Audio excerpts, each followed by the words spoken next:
going to go over some of the most frequently asked questions that we receive regarding Booking.com and its of our integration thereof.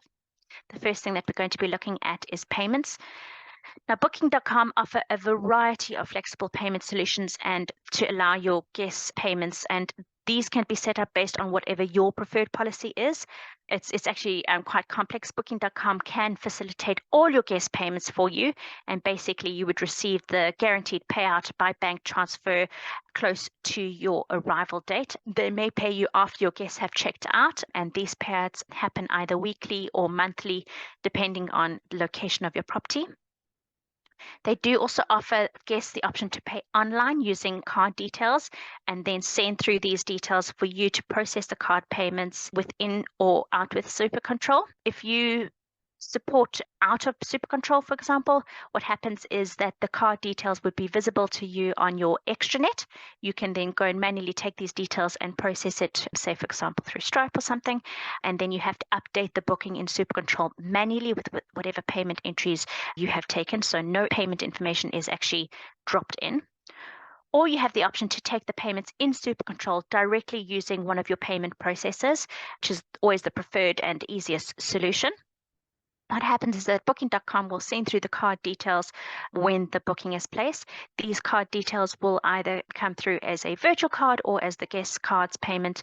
And what happens is they arrive as what we call a token that you can then go and process the payment thereof.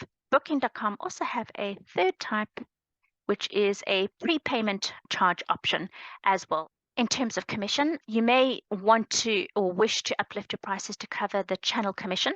Now, in SuperControl, we allow you the opportunity to test and maybe trial how much of an uplift you would believe is suitable for your properties. Maybe you might try increasing this additional cost in increments to see what works best for your business. And that's obviously useful because it's going to be helpful to cover those costs. But we want to just let you know that bear in mind that this excessive uplifting may actually result in uncompetitive prices and very few bookings. So just rather consider what the acceptable cost of a booking is via a third party. Also, just a little note in terms of dynamic pricing, or maybe you're connected with Beyond pricing, it's essential to consider the impact of uplifting your price, as this could impact the suitability of the pricing actually provided by Beyond. So just test what is best in terms of an uplift for your property. Now, initially, when you connected to Booking.com, you would have had the option to create what we called a standard rate plan and a non-refundable rate plan.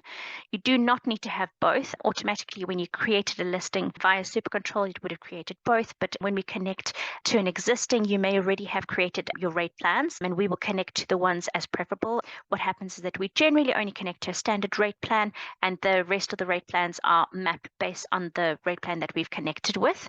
We are only able to connect to what we call a standard and a non-refundable rate plan. You don't actually have to have a non-refundable rate plan. It's up to you, dependent on how you've created it. So you'll see that generally we just mapped from SuperControl. We connect only this one particular one, and the non-refundable rate is only if you've selected to have a non-refundable rate and created one within your Booking.com extranet listing. In terms of discounts, we are able to send discounted rates to Booking.com. At the bottom of your integration page, you'll see that there is an option where there's just basically a checkbox where you can select yes instead of no to send discounted rates. And then once you've selected to send it, just always remember to send all your data again so that Booking.com gets the latest data that includes all of your discounted rates. So what happens is that this information is sent through to Booking.com. It doesn't display as a discounted rates on Booking.com as in, like 30% off, for example. Rather, they receive the discounted price as one value, and this is just the final value that they received. It's not seen as discounted. In terms of some extra tips from our team on how to get your listing to perform well on Booking.com, the first thing that we always suggest is be specific. We always suggest that you make your listing content as comprehensive as possible. Generally, we find that owner listings typically outperform those added by agencies, basically because of the attention to detail. We suggest that you therefore tick every amenity that applies to your holiday rental. Don't miss anything out. It's even worthwhile to set a reminder to check your settings and see, because Booking.com occasionally do add new ones compared to that when you would have initially set your property up. So go back in and then check if there's some more amenities that you can maybe add to your property.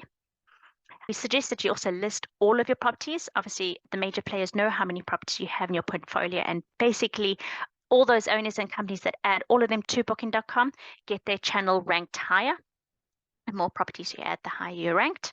We also suggest that you add your prices in advance. We suggest you add prices at least 12 to 18 months in advance.